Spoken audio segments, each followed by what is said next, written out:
Bonjour. Bonjour. Joyeuse fête, joyeux Noël. Martin m'a proposé quelque chose ce matin. Il m'a dit, on va inverser les rôles. Il dit, je vais prêcher, tu vas présider. J'ai dit, c'est une pas pire idée, on a remis ça pour une autre fois. Alors ce matin, comme on a annoncé, c'est « Allons au-devant de lui avec des louanges ». C'est une période de l'année où il semble, c'est vrai, plus facile à aller devant le Seigneur pour lui donner des louanges à cause de la fête. Il y a un petit garçon, je vais essayer d'avancer ça ici. Il y a un petit garçon qui était assis tranquille en attendant que sa mère sorte de l'épicerie. Alors qu'il attendait, un homme s'approche de lui et lui demande doucement, « Pourrais-tu me dire où se trouve le bureau de poste? »« Oui, monsieur. Vous n'avez qu'à continuer, dit le petit garçon. Vous continuez tout droit pour une couple de rues, et puis vous tournez à droite. » L'homme le remercia gentiment et lui dit, « Je suis le nouveau pasteur en ville. Viens à mon église dimanche prochain, et je te montrerai comment aller au ciel. » Alors le petit bonhomme s'éclate de rire. Il rit à chaudes larmes et dit, « Voyons, monsieur, vous ne savez même pas comment aller au bureau de poste. » Alors aujourd'hui, c'est ça notre texte, le psaume 95. Et dans notre texte, nous ne trouvons pas un ou deux, mais trois invitations pour adorer le Seigneur, pour aller adorer le Seigneur. Autrefois, à l'automne, chaque année, les fidèles juifs se rendaient à Jérusalem pour participer à leur fête nationale qui durait pendant toute une semaine, célébrée avec beaucoup de joie. Et peut-être la chose la plus proche de cette fête-là, on pourrait dire aujourd'hui, dans notre culture, ça ressemble à Noël ou à Pâques comme événement. Et le psaume 95 nous invite à la louange et il le fait de trois façons. Une invitation à la réjouissance, premièrement. Une invitation à la joie.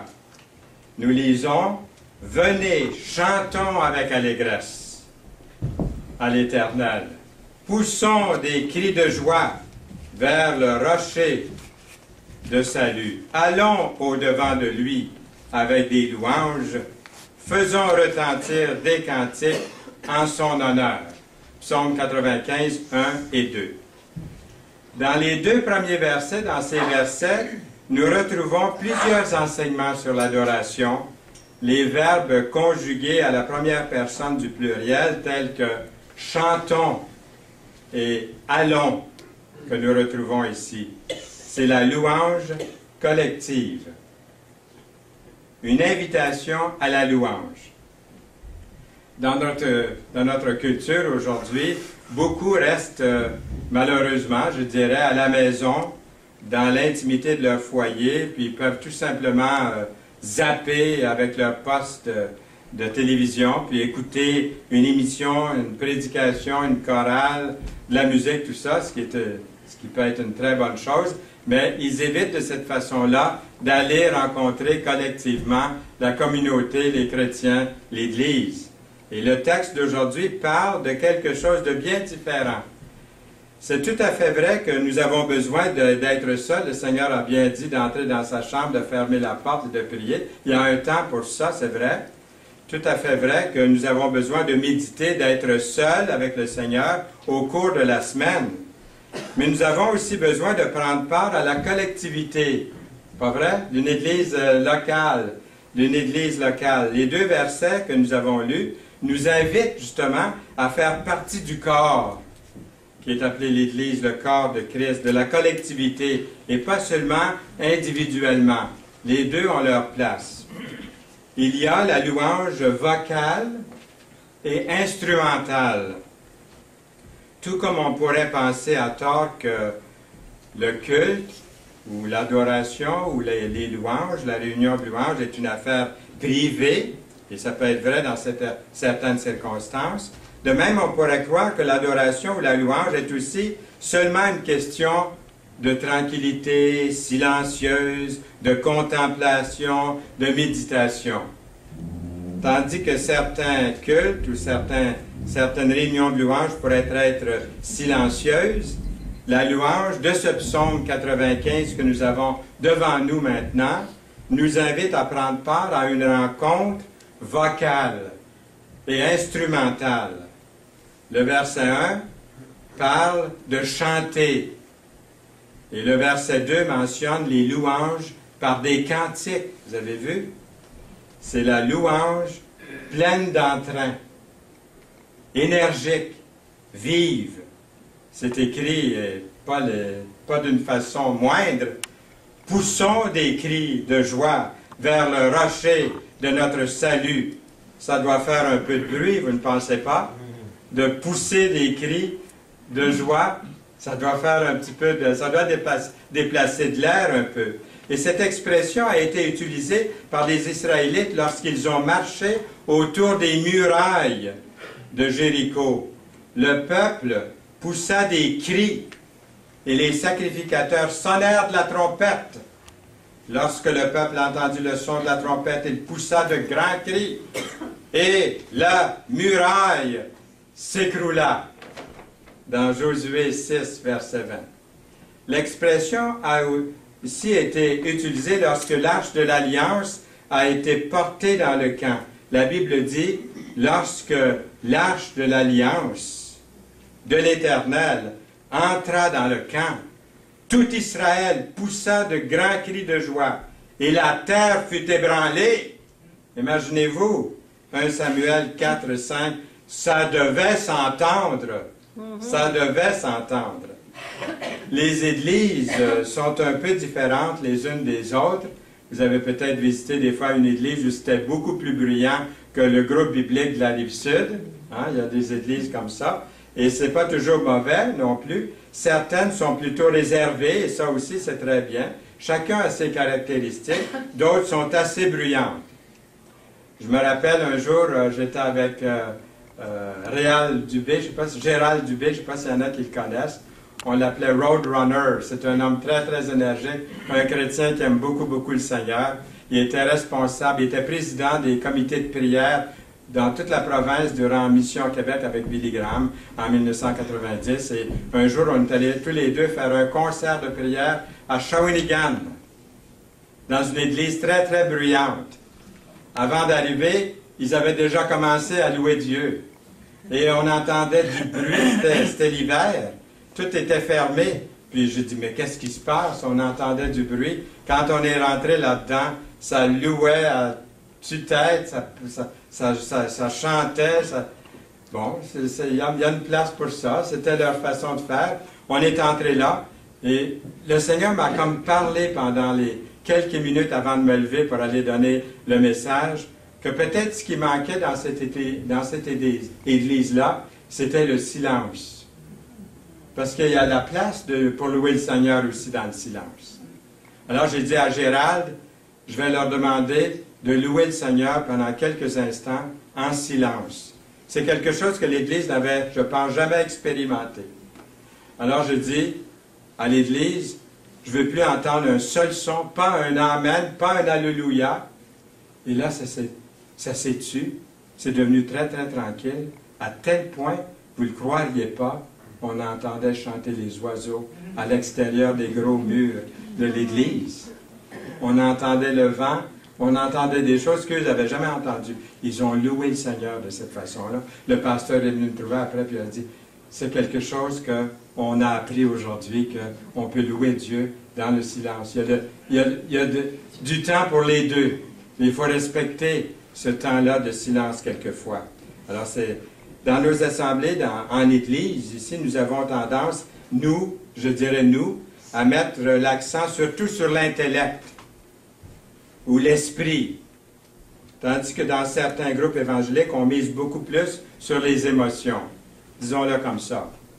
On pourrait dire que dans nos assemblées, nous nous servons plus du côté gauche de notre cerveau. Hein? En psychologie, on dirait ça. Et de notre cerveau. Puis, on est plus penseur que les autres, peut-être. Puis, plus démonstratif et émotif utilisent surtout leur côté droit de leur cerveau. Il est correct, dans certaines circonstances, même bibliques, d'être enthousiasmé, d'être ravivé au sujet de l'adoration. Et ce texte nous invite, justement, à devenir plus expressif dans notre adoration collective. Dans la Bible, le volume de la voix est souvent considéré comme étant une chose sérieuse en ce qui concerne notre culte envers Dieu. Poussons des cris de joie vers le rocher de notre salut. Est-ce que c'est biblique? Psaume 95, verset 1. C'est la louange joyeuse. Une des premières personnes que j'ai eu la joie de baptiser était un homme qui mesurait à peu près 6 pieds. Il pesait au-delà de 200 livres. Il était très zélé. J'ai pratiqué le 5BX de l'armée, la culture physique, pendant des mois avant de le baptiser. C'est vrai ce que je vous dis là.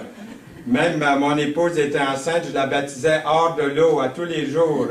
Sur le plancher, j'essayais de ne pas l'échapper, je ne l'ai pas échappé non plus, pour me faire des muscles, pour en fait de baptiser cet homme-là. C'était le premier qui se convertissait ou qui s'était converti dans la région.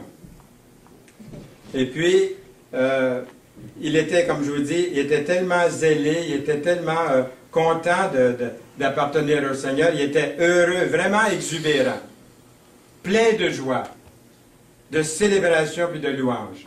Puis il y en a plusieurs qui l'ont rencontré, et j'en faisais part à un vieux chrétien qui était tellement zélé, puis il avait tellement le Seigneur, il louait le Seigneur à haute voix. Il avait une grosse voix, puis c'était toujours à haute voix. Et puis, je partageais ça avec un vieux chrétien, puis le vieux chrétien m'a dit, il m'a fait le commentaire suivant, il dit, donne-lui un peu de temps, puis il va redescendre un peu. Il va devenir un peu comme le reste de chacun de nous autres ici. Moi, j'ai trouvé ça tellement triste. Vous ne trouvez pas? Ouais. C'est triste. J'espère que non, qu'il ne s'est pas refroidi. Je pense que le connard, il est toujours pauvre. Il a vieilli, donc il s'est ralenti un petit peu. Il y en a en vieillissant, ils ne ralentissent pas. C'est une bonne chose aussi. Mais lui, il s'est calmé un petit peu. On dirait que pour certains, c'est une vertu d'être malheureux, d'être tiède, sans émotion au sujet de leur foi. Ils vont assister à une partie de hockey, vous devriez les voir. Hein? Ça se lève carré debout dans le salon, puis yeah! Ils ont compté leur équipe favorite. Mais quand c'est le temps de louer le Seigneur, ça c'est bien. On n'ose pas trop élever la voix. La Bible nous dit que David dansa devant le Seigneur. Et Anna est devenue très émotive dans le temple, au point que le serviteur du Seigneur, le sacrificateur, l'a accusé d'être ivre. C'est l'adoration centrée sur Dieu qui a causé cette émotion chez Anne. Il y a quand même un avertissement, et puis ça c'est dans mes notes, je voulais absolument le mentionner aussi. On ne doit pas devenir exubérant et faire du bruit seulement pour se sentir bien puis émotif. Au contraire, notre culte de louange doit être centré sur Dieu. C'est là-dessus qu'il doit être centré. Et si l'exubérance est un débordement de cette confiance, de cette foi, de cette assurance qu'on a placée en Dieu, gloire à Dieu à ce moment-là. C'est un culte que nous rendons à Dieu. Il ne s'agit pas de moi, il s'agit de lui. Il s'agit du Seigneur. Venez, chantons avec allégresse. Vous voyez, c'est marqué, j'ai souligné, à l'Éternel. Poussez des cris de joie vers le rocher de notre salut. Allons devant de lui avec des louanges. Faisons retentir des cantiques en son honneur. Dans le psaume 95, versets 1 et 2. Notre premier devoir, quand nous venons dans la présence de Dieu, c'est pas pour faire du bruit, mais c'est vraiment pour le louer Et s'il y a du bruit, c'est à cause du débordement de cette louange, de cette affection, de cette ardeur que nous avons envers lui. Allons au-devant de lui avec des louanges. J'ai quelquefois parlé, et plusieurs le connaissent ici pour ses écrits, Henry Allen Ironside était un prédicateur populaire. Il faisait partie des assemblées de frères, telles que nos églises, nos assemblées. Puis il enseignait la Bible il y a 75 ans. Un jour, dans un restaurant bondé de monde, de clients, et lui, il était à Ironside sur le point de commencer son repas, un homme s'est approché de lui et lui a demandé s'il pouvait se joindre à lui pendant le repas. Ironside l'a invité, asseyez-vous, l'a invité à s'asseoir. Puis, comme d'habitude, vous pouvez vous l'imaginer, Ironside a incliné la tête et silencieusement, il a remercié le Seigneur pour son repas. Quand il rouvre les yeux, l'autre homme, l'homme lui dit, « Avez-vous mal à la tête? » « Non, répond Ironside. « Non, je voulais simplement remercier Dieu, comme je le fais chaque fois, comme je le fais toujours, avant de manger. » L'homme dit, « Ah, vous êtes un de ceux-là, vous, hein? » Il dit, « Moi, je ne vois pas le besoin de remercier qui que ce soit. C'est moi qui gagne mon argent, mon salaire, et à la sueur de mon front, et je n'ai pas besoin de rendre grâce à Dieu ou à peu ou à quiconque quand je mange. » Ironside lui répond, « Ah bon? Tout juste comme mon chien, c'est ce qu'il fait lui aussi. » La gratitude exige une attitude d'humilité et de modestie. Offrir des louanges ou des remerciements au Seigneur, c'est avouer notre dépendance de lui, n'est-ce pas? Une bonne attitude, c'est exprimé de la façon suivante. Il dit, « Je suis heureux d'avoir à payer les impôts que je paie parce que cela signifie que je suis employé ou un employé. Mes vêtements qui sont un peu trop serrés parce que cela signifie que j'ai assez à manger. Mon ombre qui me suit partout parce que cela signifie que je suis dehors au soleil. Une pelouse qui a besoin d'être tondue, les fenêtres qui ont besoin d'être nettoyées et les dégouttières qui ont besoin d'être remplacées parce que cela signifie que j'ai une maison. L'espace que je trouve à l'extrémité, tout au bout du terrain de stationnement, parce que cela signifie que je suis capable de marcher. Ma facture de chauffage qui est énorme, parce que cela signifie que je suis au chaud. Pourquoi nous plaindre du gouvernement? Parce que cela signifie que nous avons la liberté d'expression. La dame derrière moi à l'église qui chante faux et fort, parce que cela signifie que je peux entendre. La pile de linge à laver et à repasser, parce que cela signifie que mes proches se trouvent à proximité. Mon réveil matin qui sonne tôt chaque matin, parce que cela signifie que je suis vivant. La fatigue et les douleurs musculaires à la fin de la journée, parce que cela signifie que j'ai été productif. Deuxièmement, un appel à la révérence. Nous citons le verset à nouveau, « Venez, prosternons-nous et humilions-nous, fléchissons le genou devant l'Éternel, notre Créateur », au verset 6 du psaume 95. Dans ce verset, on retrouve un chant, avez-vous remarqué, on retrouve un changement de ton ici. Un véritable changement à partir de chants chantés avec enthousiasme, avec énergie, avec ardeur, à celui de l'empressement, respect, humilité, tranquillité devant Dieu. Dans les versets 1 et 2, l'adorateur se trouve dans la présence de Dieu, faisant retentir des cantiques en son honneur. Retentir, en son honneur.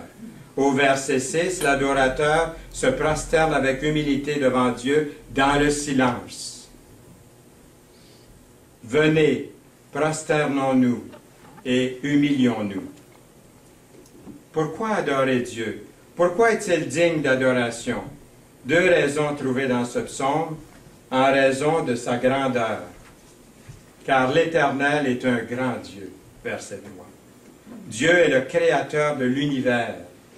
Il tient dans sa main les profondeurs de la terre. Et les sommets des montagnes sont à lui. La mer est à lui. C'est lui qui l'a faite. La terre aussi. Ses mains l'ont formée. Au verset 6, il est appelé notre Créateur. Il est mon Créateur. Est-il le vôtre? Nous lisons, car il est notre Dieu au verset 7. Dieu est dans une classe distincte, une classe à part. Il n'y a pas de rival. Il est un Dieu, il est un grand Dieu. Il est un grand roi au-dessus de tous les dieux. Non seulement il est le Seigneur, mais il est un grand Dieu. Il est aussi notre Dieu. Il est mon Dieu. Est-il votre Dieu? Notre Dieu personnel, votre Dieu personnel. Grâce à la venue de Jésus, nous avons maintenant une relation étroite et personnelle avec Dieu. Nous sommes le peuple dont il est le berger, le troupeau que sa main a conduit, verset 7. Nous sommes dirigés par lui. Il prend soin de nous, alimentés par lui, protégés par lui. Nous devons tout à ce bon berger. Troisièmement, c'est un appel à la repentance. Nous lisons, et ça c'est vraiment un appel avec amour, un appel avec empressement. Oh, si vous pouviez écouter aujourd'hui sa voix, pas ma voix, pas la voix d'un autre, mais sa voix à lui. Si vous pouviez écouter aujourd'hui sa voix, n'endurcissez pas votre cœur. Comme à Mériba, comme à la journée de Massa dans le désert, où vos pères me tentèrent, m'éprouvèrent, quoiqu'ils aient vu mes œuvres, dans le psaume 95, versets 7 à 9. Pendant 40 ans, j'eus cette race en dégoût, et je dis, c'est un peuple dont le cœur est égaré, ils ne connaissent pas mes voies. Aussi je jurai dans ma colère, ils n'entreront pas dans mon repos. Les versets 10 et 11 du psaume 95. Vous avez remarqué, le psaume change de ton complètement, a changé de ton à nouveau. Et cette dernière partie du psaume est un sérieux avertissement contre la désobéissance et l'indifférence du peuple. Le texte commence par un appel à des chants joyeux, mais maintenant, c'est tout le contraire. C'est un appel, un auto-examen sérieux de se repentir, de venir au Seigneur. Et dans notre passage, nous retrouvons aujourd'hui à la fois la bonté et la sévérité de Dieu. Comme c'est écrit dans Romains 11, 22, « Considère donc la bonté. » C'est ça qu'il faut considérer. N'est-ce pas qu'il faut considérer la bonté de Dieu? Parce que en Dieu, vous voyez, considérez donc la bonté et la sévérité de Dieu. Il y a les deux. On dit le bon Dieu, mais il y a aussi la sévérité et la justice de Dieu. La patience de Dieu a une limite, si je peux dire. Et le conflit entre le caractère plutôt joyeux de la première partie du psaume et la présente force ou la note d'avertissement très très forte que nous retrouvons ici de la deuxième moitié du psaume est plutôt discordante, vous direz. Une fois que les Israélites quittèrent l'esclavage en Égypte, dans Exode chapitre 17, et qu'ils ont trouvé la liberté par la main puissante de Dieu, ils ont commencé à se plaindre. Ils auraient voulu manger des oignons, de l'ail, des choses qu'ils retrouvaient en Égypte autrefois. Et là, ça leur manquait dans la longue marche au travers du désert. Alors ils se sont plaints, ils ont chialé, pour utiliser notre terme ici. Ils se sont plaints, ils ont grogné sur leur soif et leur faim. Et en raison de leur plainte et de leur manque de foi, ils ont été exilés. Ils ont déambulé dans le désert pendant combien d'années? 40 ans. Allons au Seigneur avec des chants joyeux dans une humble révérence, mais il est tout aussi important de se présenter devant lui avec un cœur obéissant et reconnaissant. Peu importe les circonstances. C'est pour un temps, l'épreuve. Au fond, le message que nous avons, c'est « Venez tel que vous êtes. Venez tel que vous êtes. Dieu vous accepte tel que vous êtes. » Par contre, l'Église doit revenir aux sources de la parole et parler à nouveau du jugement et des conséquences du péché. Il est plus important que jamais de présenter la repentance qu'enseigne l'Évangile. Venez comme vous êtes est biblique. Jésus l'a dit dans Matthieu 11, 28. Qu'est-ce qu'il a dit, Jésus? Venez à moi, vous tous qui êtes fatigués et chargés, et je vous donnerai du repos. Il est vrai également que Jésus a accepté la femme surprise en adultère dans Jean 8, versets 1 à 11. Mais il est aussi vrai qu'il lui a dit, « Femme, où sont ceux qui t'accusaient? Personne ne t'a-t-il condamné? » Elle répondit, « Non, Seigneur. » Et Jésus lui dit, « Je ne te condamne pas non plus. Va et ne pêche plus. » Et lorsqu'on a préparé le message, Yolande était assise à côté de moi. Elle a dit, c'est une chose difficile à faire. C'est pas facile à faire, va ne pêche plus, que Jésus dit à la Samaritaine. Et j'ai dit à Yolande, oui, mais ce que le Seigneur est en train de lui dire, c'est, va et ne fais plus ce que tu faisais. C'est ça que le Seigneur lui dit, au fond. Le problème, c'est que pour certains, venir comme vous êtes, trop souvent veut dire rester comme vous êtes. Le Seigneur nous appelle à l'adoration, il nous appelle à vivre fidèlement devant lui. Nous pouvons venir comme nous sommes, tels que nous sommes. Mais nous ne devons pas rester comme nous sommes. Le péché doit être abandonné. En conclusion, 3 invitations pour la louange. Un appel à se réjouir, un appel à la révérence, un appel à la repentance. Notre texte se termine par une révérence à entrer dans le repos de Dieu. Ça, c'est un message qui est extraordinaire dans la parole, le repos de Dieu. Dans le Nouveau Testament, l'auteur de l'Épître aux Hébreux en parle et souligne qu'il y a encore un lieu de repos pour l'enfant de Dieu qui lui demeure fidèle. Dans Hébreux 4.1, nous lisons « Craignons donc, tandis que la promesse d'entrer dans son repos subsiste encore, qu'aucun de vous ne paraisse être venu trop tard. » C'est maintenant le jour du salut, c'est maintenant le jour favorable. Demain, ça peut-être ne sera pas là pour vous ou pour moi. Dans Hébreux 4.3, nous lisons « Pour nous qui avons cru, nous entrons dans ce repos. » La paix, oh la paix que Jésus donne. Je ne la connaissais pas. Tout sur mon chemin rayonne depuis qu'il conduit mes pas. Dans Hébreux 4.11, empressons-nous d'entrer dans ce repos afin que personne ne tombe en donnant le même exemple de désobéissance dont nous avons lu il y a quelques instants dans les Israélites. Posons-nous la question, suis-je son enfant? Tout le monde est une créature de Dieu. Tout le monde. Tout le monde ne peut pas honnêtement dire, par exemple, pour reprendre les termes de notre texte au verset 7, « Il est notre Dieu. Et nous sommes le peuple dont il est le berger, le troupeau que sa main conduit. Oh, si vous pouviez écouter aujourd'hui sa voix, le verset 7 du psaume 95. Ceux et celles dont les péchés ont été purifiés par le sang de Jésus peuvent honnêtement affirmer être les enfants de Dieu. Amen. Amen. Amen. Seigneur, merci pour ce psaume 95. Seigneur, nous te prions de continuer à toucher notre cœur aujourd'hui et demain, pendant les jours que tu nous accordes dans ta grâce, de venir à toi et de te connaître encore plus, davantage, pour ta plus grande gloire. Amen. Amen.